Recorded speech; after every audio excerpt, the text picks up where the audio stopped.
This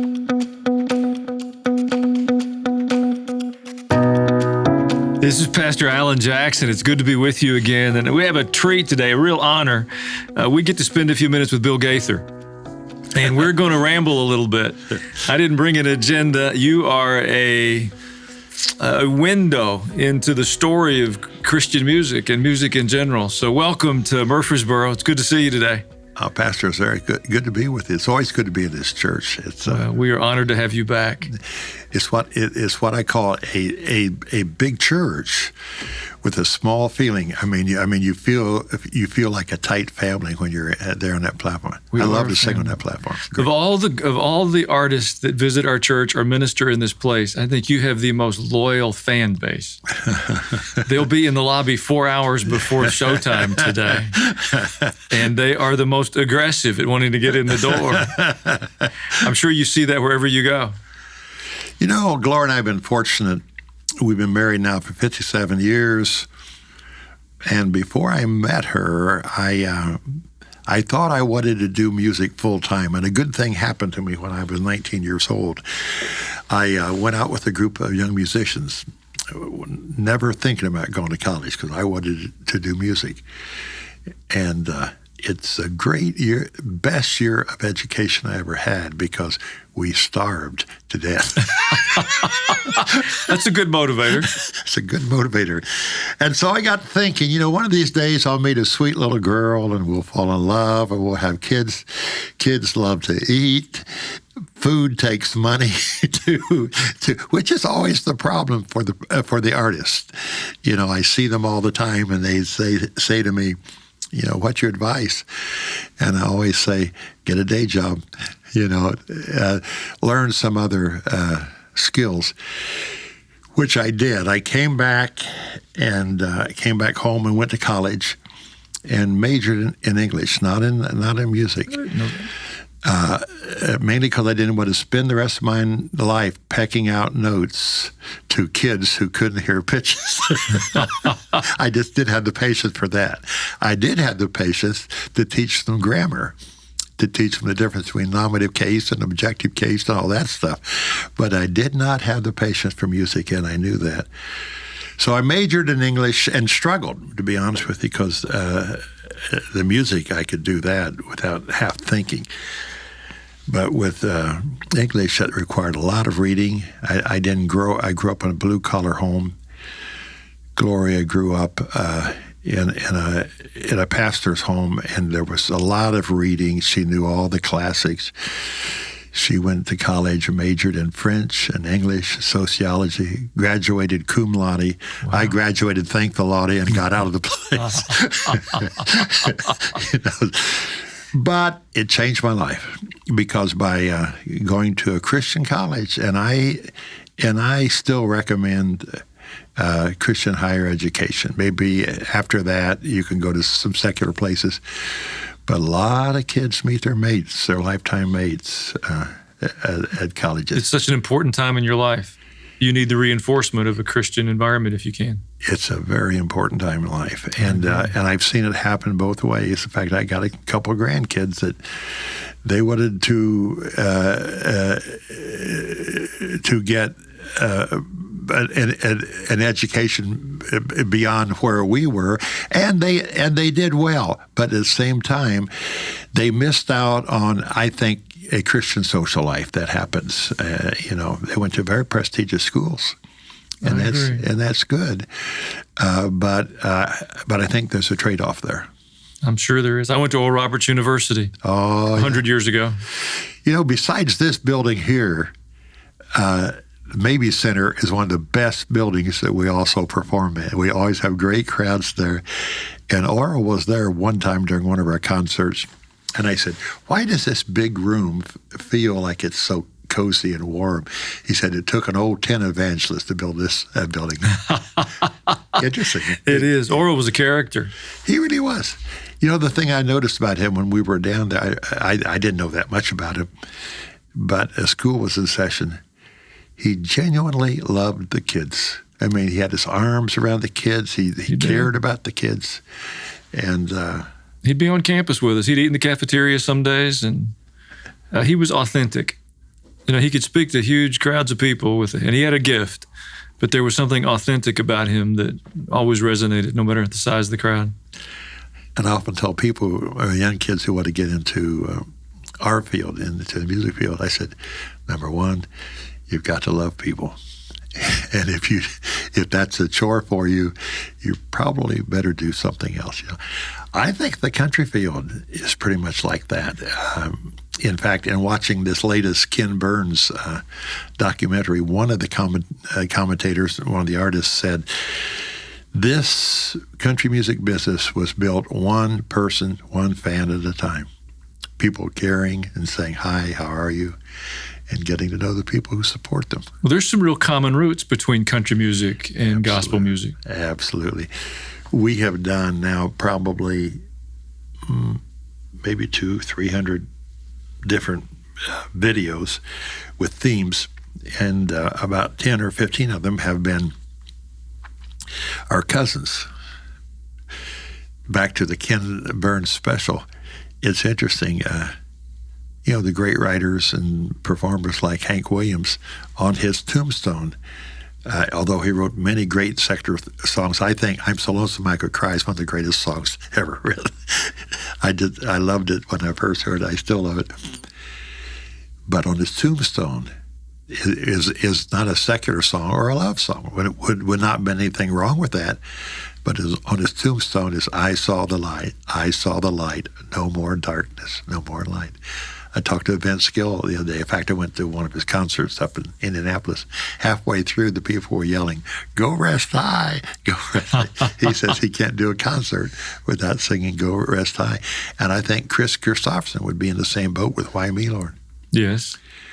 So there is a very interesting connection between the country field. And many of the singers grew up in the church, you know, Rascal Flatts, and they all got their start in the church. Well, Charlie Daniels is a friend, and I know Christian music's a big part of his story too.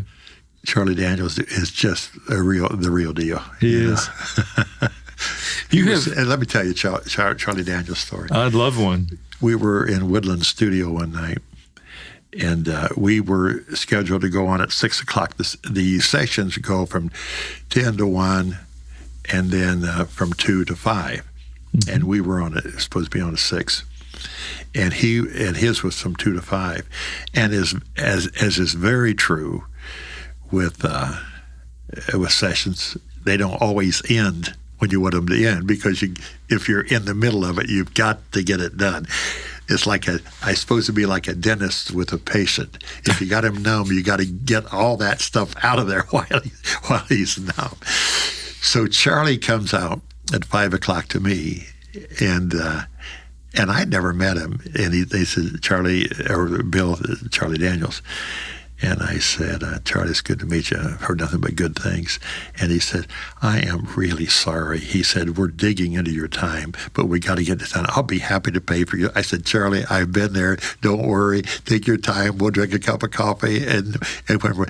He didn't have to do that. He could have had the producer or the station manager say, Charlie Daniels is in here. But that's the kind of person he is. And he is. Yeah, so it's good to find out those kind of things. It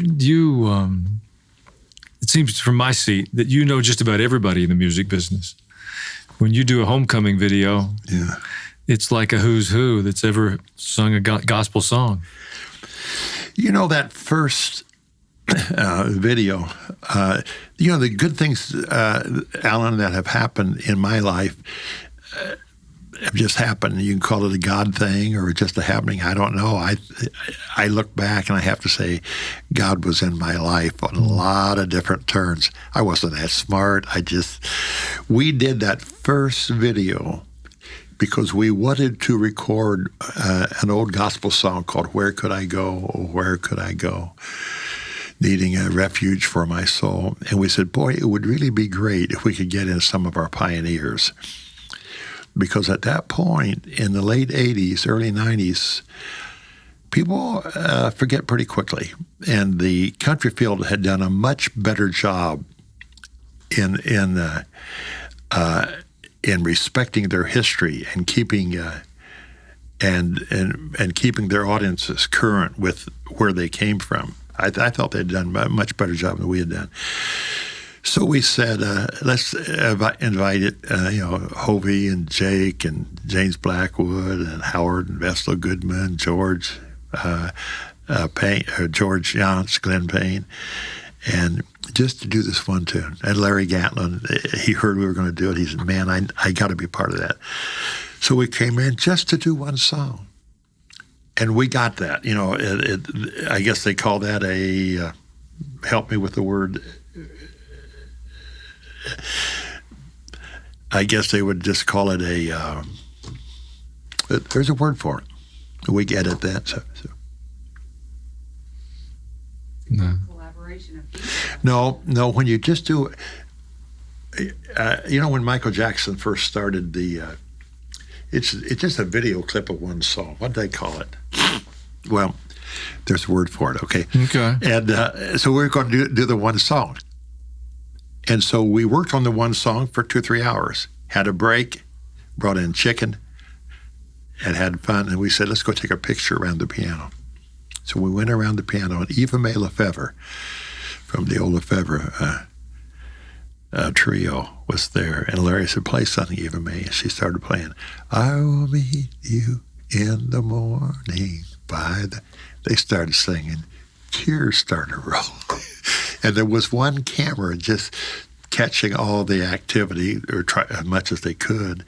All they wanted to get was just an embrace or a hug or a smile or a tear that they could use for the one song. It turned into a 2, 3, maybe 4 hour prayer meeting, praise, just singing, just for the telling stories, laughing. It was so much fun. And so the video crew got what they needed for the one 4-minute song. And I said, what are you going to do with the rest of that? I said, oh, just throw it away. Could I have it?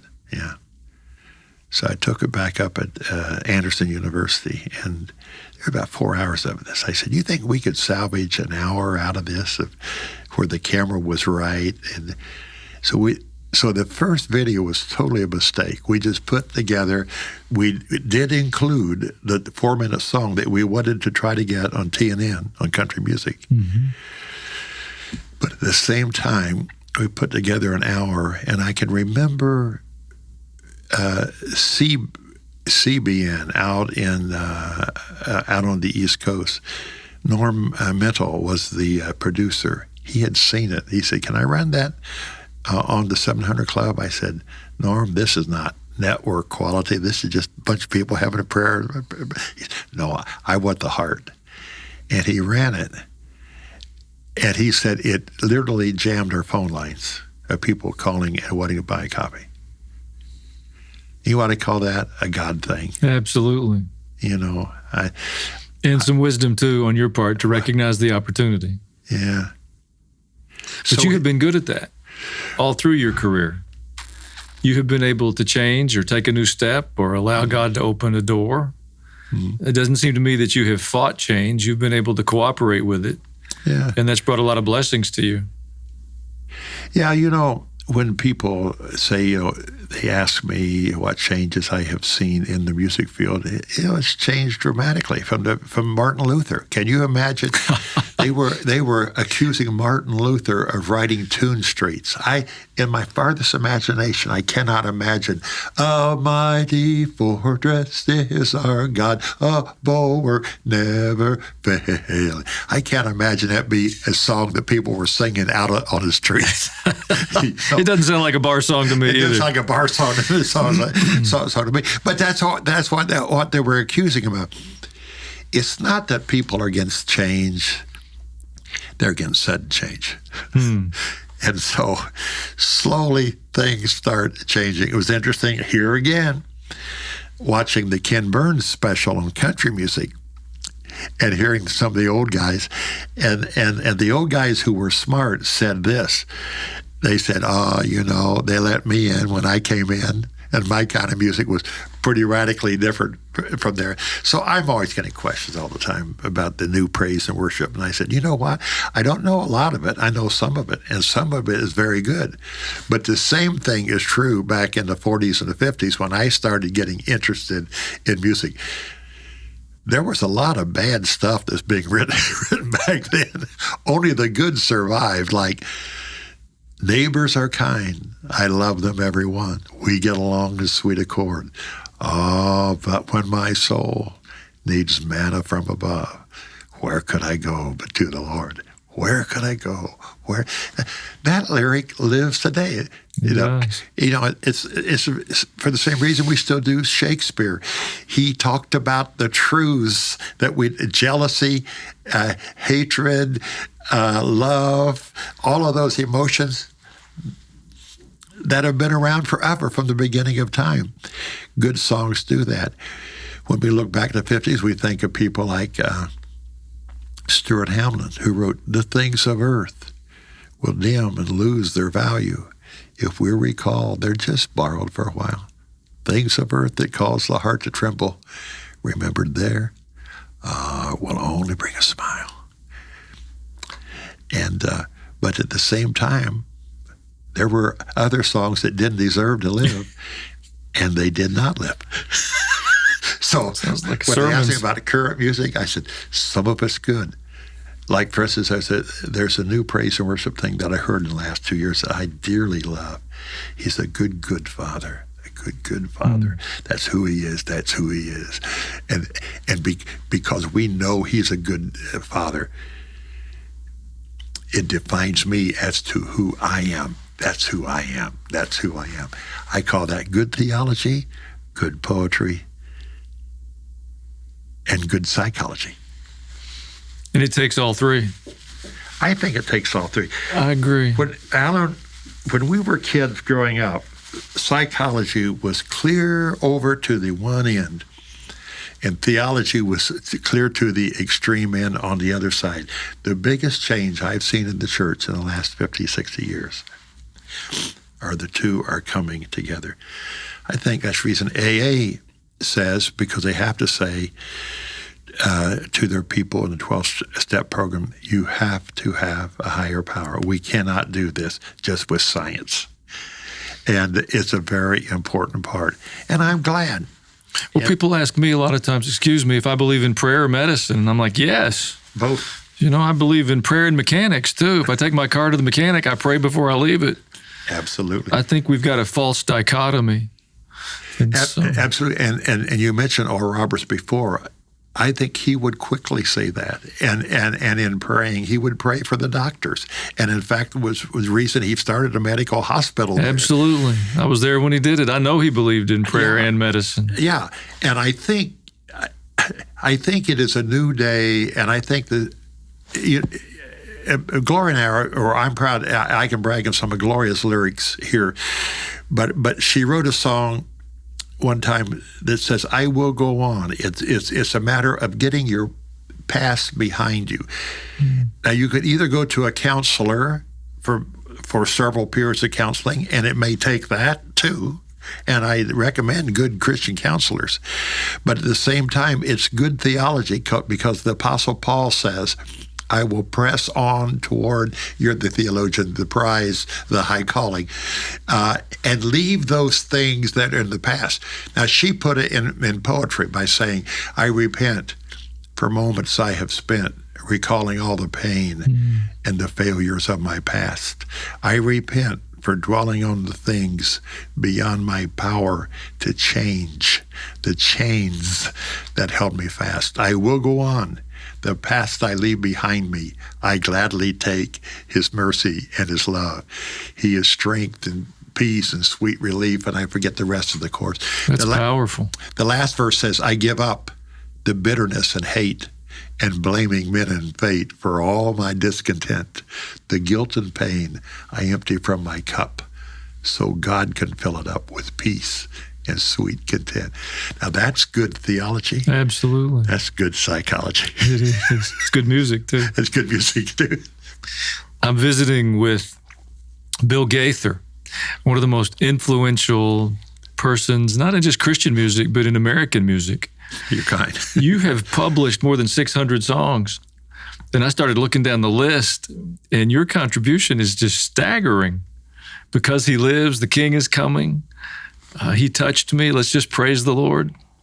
And the list of people that have recorded your music, didn't Elvis record one of your songs? Yeah, he did. He did. He touched me. He heard the Imperials worked with the trio some, and we had just written "He Touched Me," and so Joe Mascale of the Imperial. No, Henry Slaughter was with them. And Henry said, "We got to sing this song," and so he did it. And then Elvis heard. Elvis' favorite singer was Jake Hess of the Old Statesman. I didn't know that. In fact, Chris Hess said when we were kids, I'd be 7 or 8, 9 years old, we'd be watching TV at night. And the phone would ring. And I'd come in and say, "Dad, Elvis is on the phone again." He said, I didn't know how big a deal he was. But Elvis loves Jake. And I heard Jake sing "He Touched Me." So he recorded. Yeah, we've been blessed. It's one thing to write a song, but it's one thing to have your song get outside the city limits. We still live in the same little town that we lived in when we taught school. And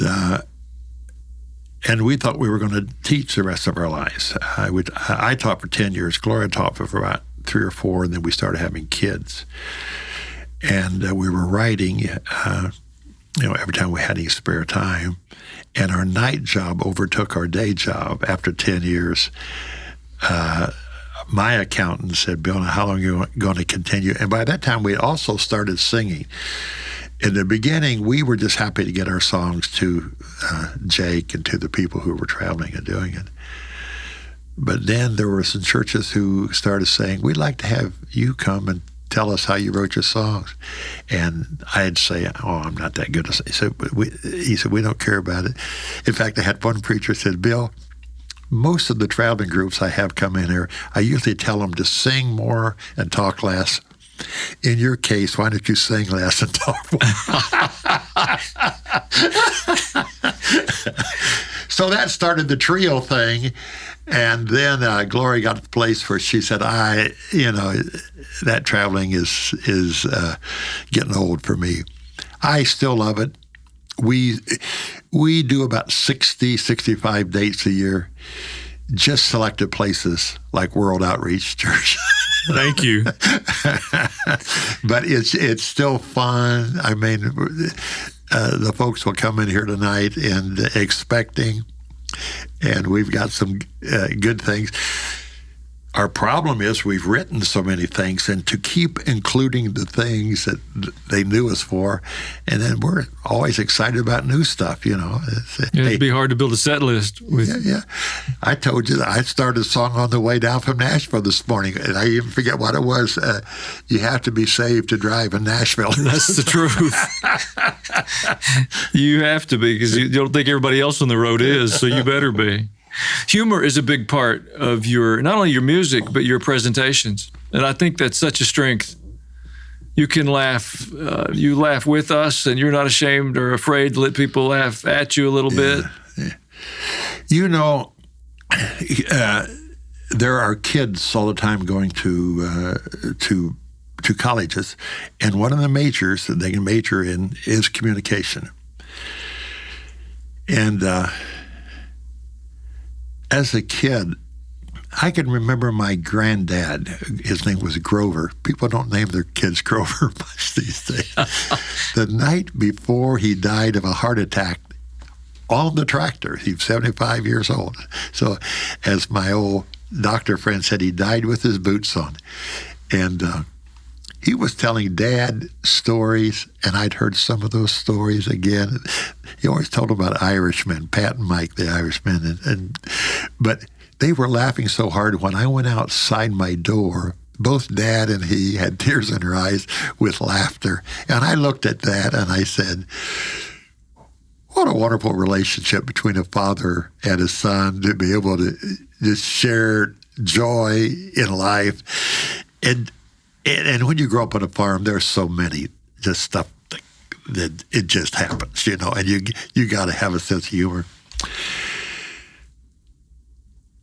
And I think I learned very, very quickly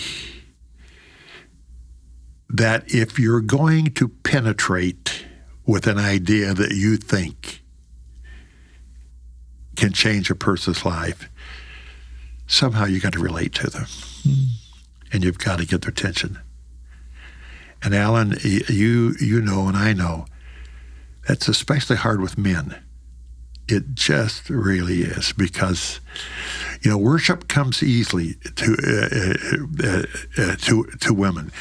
Men are a little bit more protective. They're not going to be as vulnerable, and worship is a very vulnerable experience. That's right. But you've been very effective with that. And I think one of the best compliments I can get at a truck stop is an old trucker who'll come up to me, and this happened. And this happened more than once. And he won't even look at me. He'll go, "You Bill Gaither?" I'll say, yeah. "I watch you on TV on Saturday night." "Oh, well, thanks, sir. Well, I appreciate it." He said, "Now, don't get me wrong. I'm not religious or anything." One time, I don't say this every time, but one time said, "Well, I'm not real religious myself. I hope I'm spiritual. But the person we sing about was crucified because he wasn't religious enough." I think,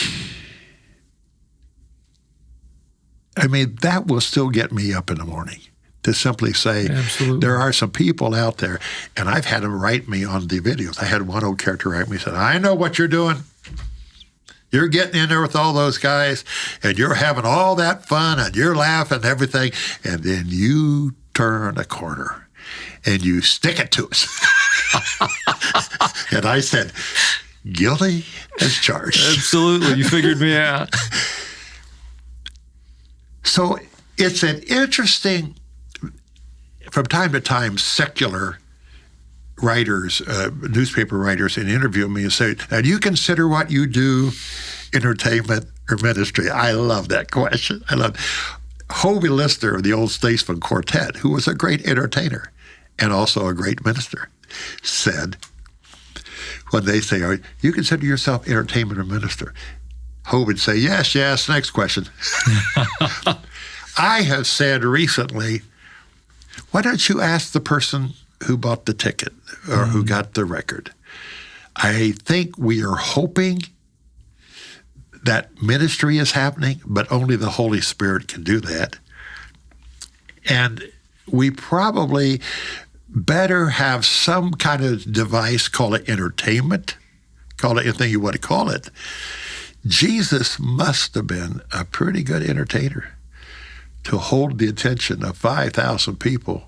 And I've been on that hillside in Galilee with no they didn't have microphones back then. Or video screens. How did he hold their attention? And that day, he told stories. Let me tell you a story. He must have been a masterful storyteller. He must have been a masterful communicator. And you have to use whatever skills are necessary. And if it takes making fun of yourself to get to it, to say, "Now that I got your attention, let me tell you something here. This is important." Not that stuff you were doing before was not important, but even when a salesman takes a person out for lunch, it's been true for years. Before he gets to, the lunch is never free, of course, before he gets to what he wants to do, he'll tell what happened to him on the way, from Nashville out to Murfreesboro, to do something to relate to the people with whom you're going to be spending the next 2 or 3 hours with. So that, Alan, that's a good question. And I've had people, now back to the ministry thing, I've had people say, I needed to laugh. And I haven't laughed that long for a long. Thank you. Laughter is good medicine. We can deliver a serious message without having to take ourselves too seriously. I think it's exactly. It would help us all if we could just chill out a little bit. You know, when you look back, historically, even going clear back to Martin Luther. You keep talking about Martin Luther. You didn't really know him personally, did you? Now, Kevin Williams would say I did. Mark Lowry would say. We co-wrote a song, speaking of Martin. I just read, by the way, I would recommend a book by Eric Metaxas on Martin Luther. To me, that is a classic. It is. And he also wrote one on Bonhoeffer. So, but Martin Luther was a good study. I mean, he got the language in the street where the people could understand it. He did. And he was criticized for it also. He was. Well, we've had a privilege today of visiting with Bill Gaither. He is one of the most influential voices in American music. And more importantly than that, you're a man of faith. I thank you for your steadfastness and your faithfulness in serving the body of Christ. You have been a strength to many generations of us. And I thank you very much for opening those doors. Well, thank you, Alan. And Gloria's not here, but I know that we're a team. We are one. We all know you're a team. And don't you stop. We need you. Yeah. And these, you know what, these are good days. And our kids are, two of them are here in Nashville, 300 miles away. One's in New York. And we see them, and we're on the phone with them a lot. But if you'd have told me these days would be that good, I told her, I said, aren't you glad when we were kids that we listened to the sociology professor, Val Clear, Dr. Clear, who said, marry your best friend. At this point, these are great days. Reading books, watching the movies we want to watch, at the house, building good fires, and eating food from the best cook in the world. Couldn't get better than that. Well, thank you for your ministry and for the life you've given to so many of us in Jesus. Bless you. Bless you, Len.